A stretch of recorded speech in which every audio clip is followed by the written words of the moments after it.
refuse to host Christmas because my family uses my house as a free hotel. They laughed and came for 2 weeks with bags and kids, 20 people in total, so I didn't open the door for them and enjoyed their screams. My name is Megan, and 3 years ago I bought a country house that seemed perfect for me. It was in a quiet area, close to some amazing ski slopes. The location was ideal since I work remotely as an app developer, and honestly, I'm not exactly what you'd call a social butterfly.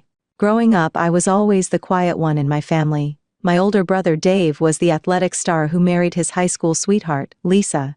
They have 2 kids, Tommy who's 8 and Emma who's 6. My younger sister Rachel was the popular one who married her college boyfriend, Mark, and they have a 4-year-old named Lily. My parents are both retired now but still try to run everyone's lives like they did when we were kids. When I told my family about my new house, I saw something light up in their eyes that made me immediately regret sharing the news. A house near ski slopes? That's perfect, you should host Christmas this year, my mom said, clapping her hands together like she'd just solved a major problem.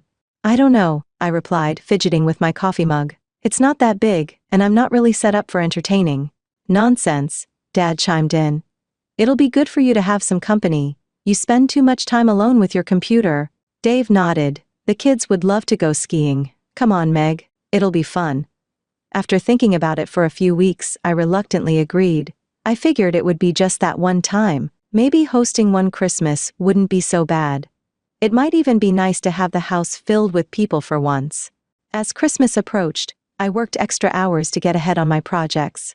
The holiday season is actually one of my busiest times, as everyone wants their new apps ready for the December rush of phone gifts and downloads. The closer the holiday got, the more I realized I wouldn't have time to cook the massive spread my mom would expect. The day before everyone was due to arrive, I called up the best local restaurant and ordered their holiday package. Turkey, ham, sides, desserts, the works. It cost a fortune, but I figured it was worth it to avoid the stress of cooking while trying to finish my work. When my family pulled up to my house, it was like watching a clown car unpack. Bags, presents, ski equipment, and noisy kids poured out. My mom rushed over and hugged me tightly. Oh, Megan, this place is gorgeous. I can't believe you live here all by yourself. I smiled, already feeling the introvert alarms going off in my head. Thanks, Mom. Let me show you around. The tour took about 5 minutes. It wasn't a mansion, just a modest 3-bedroom place. I'd converted one bedroom into my office, which meant most of my family would be sleeping on air mattresses and pull-out couches. Where's the Christmas dinner? Mom asked, peering into my kitchen. Don't tell me you haven't started cooking yet. Actually, I ordered everything from Pine Valley Restaurant. They're delivering it tomorrow morning, I explained. My mother's face fell so dramatically, you'd think I'd just told her I was canceling Christmas altogether. Restaurant food? For Christmas? Mom, I've been swamped with work. I didn't have time to. A good hostess would have made time, she interrupted, her lips pursed. When I hosted Christmas, I started preparing days ahead. I bit my tongue. There was no point arguing with her. She'd never understood my career, always treating it like some kind of hobby rather than an actual job. Christmas dinner actually went better than I expected. Despite my mother's disapproval, everyone seemed to enjoy the restaurant food. We exchanged gifts after dinner, and I'd spent weeks picking out perfect presents for everyone. The latest gaming system for Dave, designer purse for Lisa, artwork for Rachel and Mark, toys for the kids, and a weekend getaway package for my parents. In return, I received a scarf from Rachel, socks from Dave and Lisa, and a coffee mug from my parents that said "World's Best Aunt." We all pitched in together, Mom explained. We thought it would be more meaningful that way. I smiled and thanked them, even though I knew the combined cost of their gifts was probably less than what I'd spent on any one of them. But that wasn't the point of Christmas, I reminded myself. The days after Christmas were a blur of noise, mess, and barely contained chaos. The kids used my house as a playground, racing up and down the stairs, spilling drinks on my rugs, and leaving toys everywhere. The adults went skiing during the day, and returned to more restaurant food that I continued to pay for without complaint. Not once did anyone offer to help clean up. Dishes piled in the sink, wet towels were left on bathroom floors, and nobody seemed to notice or care.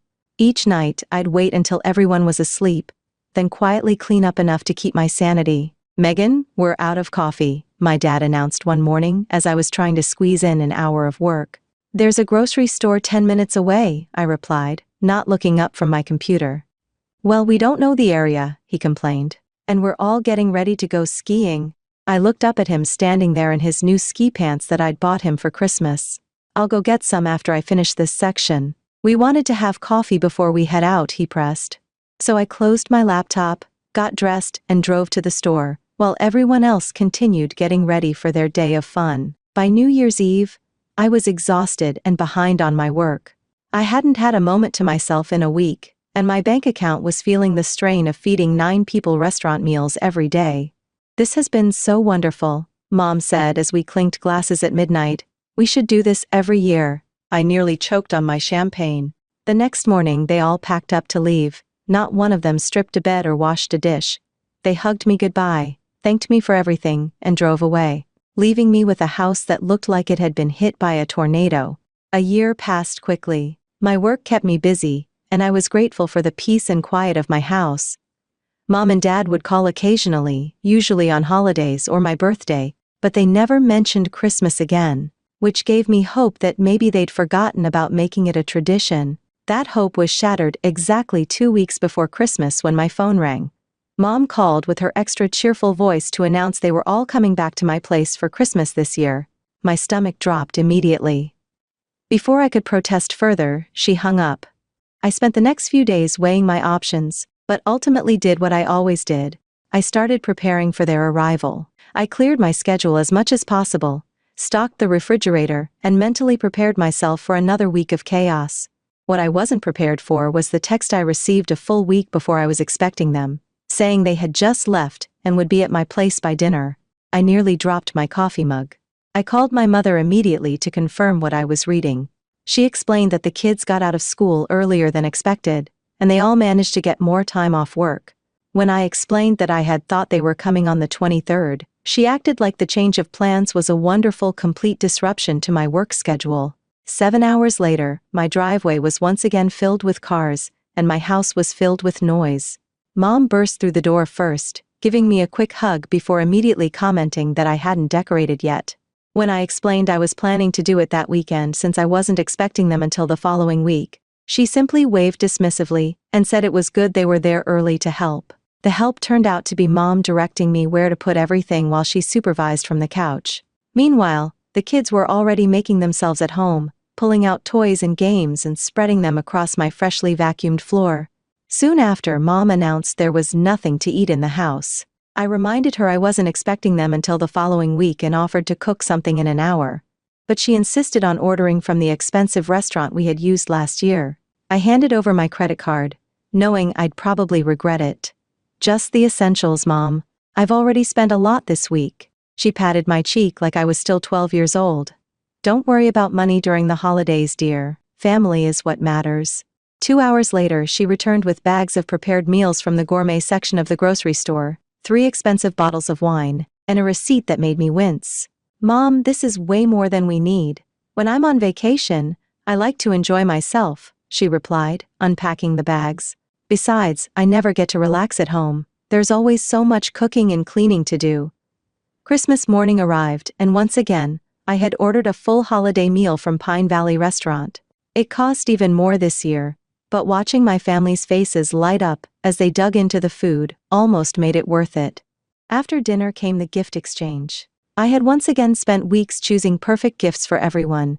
A drone for Dave that he'd been talking about for months, designer winter boots for Lisa, a spa package for Rachel, a high-end watch for Mark, and toys the kids had specifically asked for. For my parents, I'd splurged on a weekend at a luxury mountain resort.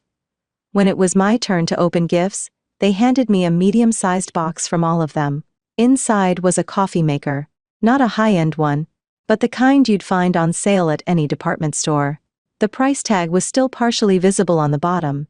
Rachel explained that they had all pitched in because they knew how much I loved coffee. I forced a smile and thanked them, holding back from pointing out that I already had a perfectly good coffee maker they'd been using all week, or that the combined value of their gift was probably less than a tenth of what I'd spent on them. That evening, as everyone relaxed in the living room, I found myself cleaning the kitchen alone. The sink was piled high with dishes, and the counters were covered in food spills. I'd been at it for nearly an hour when Rachel walked in to get another glass of wine. "This place is a mess," she commented, looking around.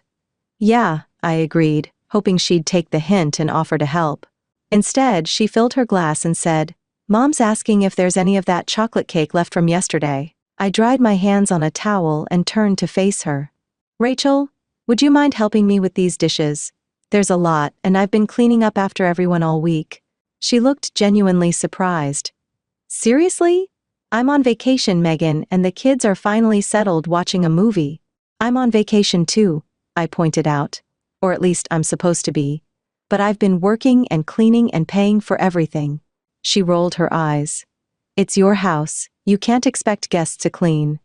"I can expect family to pitch in," I countered, "especially when they invited themselves." Rachel's face hardened. "I'll go get Mom." Minutes later, both Mom and Rachel returned to the kitchen with indignant expressions. Mom took Rachel's side, stating firmly that they wouldn't clean during their vacation, and suggesting that if I didn't want to host, I shouldn't have invited them. New Year's Day arrived, and I was counting down the hours until everyone would leave.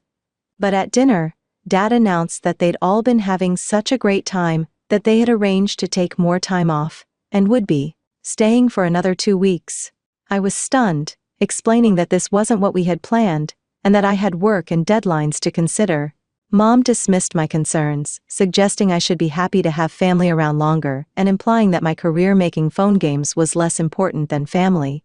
The 2 additional weeks my family stayed were absolute hell. Mom kept demanding money for food, insisting that since they were on vacation they deserved to eat well. Dad spent most of his time on the slopes, coming back only to eat and sleep. Dave and Rachel barely supervised their kids, who were getting more restless by the day from being cooped up.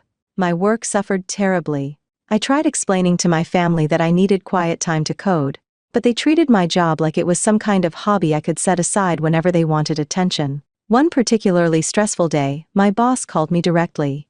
"Megan, is everything okay? You haven't been responding to emails, and the client is getting anxious about the timeline." I locked myself in the bathroom to take the call because it was the only quiet place in the house. "I'm sorry, Jack. I've had some family situations come up. I understand personal emergencies happen, but this project is time sensitive. Can you get back on track by Friday?" I promised I would, knowing it meant pulling all-nighters after everyone went to bed. That evening, I worked frantically in my office, only to be interrupted 10 minutes later by the unmistakable sound of my office door opening. I spun around to find my nephew standing at my computer desk. "Can we play a game?" Tommy asked, already reaching for my mouse. "No," I said sharply, jumping up from my chair. "This is my work computer. It has important files on it." "But we're bored," Emma whined. "Where are your parents?" I asked. "Mom said to find something quiet to do," Tommy replied, still eyeing my computer. I took a deep breath. "This isn't a place for kids to play. Please go find your mom and tell her I said you need supervision." They reluctantly left, and I locked the door behind them. 15 minutes later, there was a loud knock. "Megan, open up." It was Rachel. I opened the door to find my sister standing there with both kids, looking annoyed. "The kids said you yelled at them," she accused. "I didn't yell. I told them they can't play with my work computer. That computer has all my work projects on it. If they accidentally delete something or download a virus, I could lose weeks of work." Rachel rolled her eyes. "You're being dramatic. They just wanted to play a game. Then set them up with a game in the living room," I suggested, "or take them outside. Or watch them yourself instead of sending them to bother me while I'm working." Her face hardened. "You know, Megan, this is why you're alone. You have no idea what it's like to be a parent. We don't get to just lock ourselves away when things get inconvenient. No. You just dump your kids on other people and call it a vacation," I snapped back. Rachel's mouth fell open. "Wow. Just wow." She turned and marched away, kids in tow. I knew I'd pay for that comment later, but in the moment I was too frustrated to care. Sure enough, at dinner that night, Rachel had apparently shared our conversation with everyone. The table was unusually quiet until Mom broke the silence. "Megan, Rachel told us what you said to her today. I think you owe her an apology. She works very hard as a mother, and for you to suggest she's not doing her job." That's not what I said, I interrupted. I said she shouldn't expect me to watch her kids while I'm working. You don't understand how exhausting it is to be a parent, Rachel chimed in. You have no responsibilities except to yourself. I looked around the table. No responsibilities? I'm responsible for this house, for my career, and apparently for feeding and housing all of you for a month without any help or consideration. Oh, here we go again with the poor me routine, Rachel said, making air quotes. You're just bitter because you're alone. The table fell silent again. I stared at my sister, then at my parents, waiting for someone to defend me. No one did, they just looked uncomfortable. You're right, I finally said, my voice quiet. I don't know what it's like to be a parent. But you don't know what it's like to have your home invaded for a month, to be expected to pay for everything, to clean up after everyone, and to have your work dismissed as unimportant. I stood up from the table. I'm going to work now. There are leftovers in the fridge if anyone's still hungry.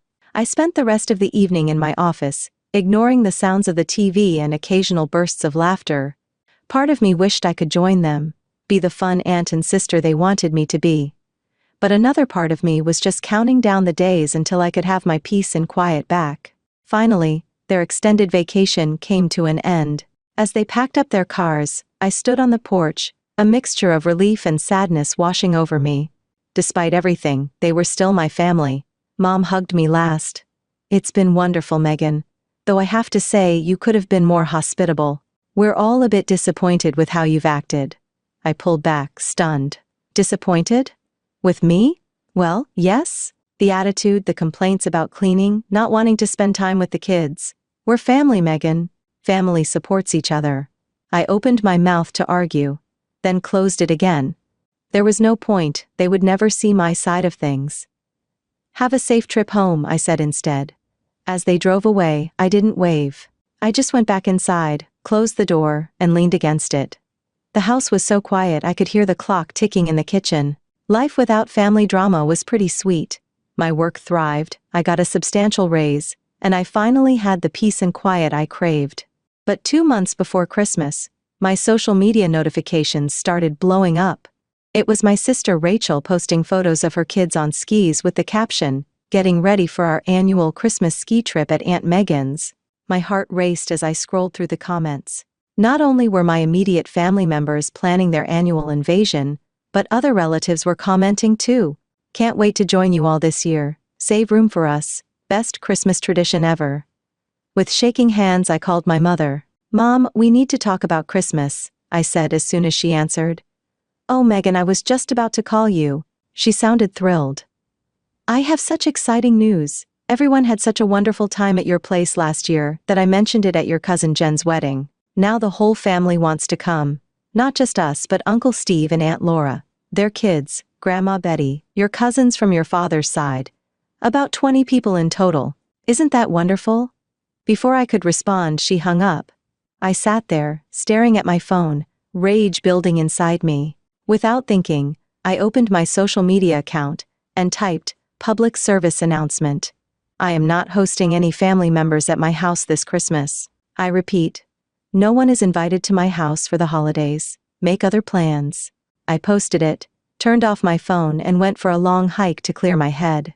When I returned and checked my notifications, I was shocked. Instead of angry responses, my family members had commented with laughing emojis and messages like, "Good one, Meg." Classic Megan humor. "See you in December." They thought I was joking. That's when I made my decision.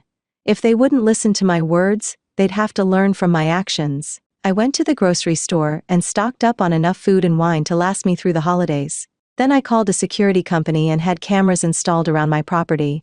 I notified my neighbors of the situation and waited. Sure enough, exactly 1 week before Christmas, a caravan of cars pulled into my driveway. Through my security cameras, I watched as 20 people, including my parents, siblings, their kids, and extended family I barely knew, piled out with luggage, presents, and ski equipment. They rang the doorbell. I didn't answer. They knocked louder. I stayed silent. Finally, my dad called my phone. "Megan, we're all here. Open up." "No," I said calmly. "I told you repeatedly that I wasn't hosting Christmas. You chose not to listen." I hung up and muted my phone. Through the cameras, I watched as my family huddled together in the cold. Mom was gesturing wildly, clearly ranting about my behavior. Rachel was trying to console her crying kids. Dave was pounding on my door. The doorbell rang continuously for 20 minutes. Then I saw something that made me grab my phone immediately. The kids were making snowballs and throwing them at my windows. I called Rachel.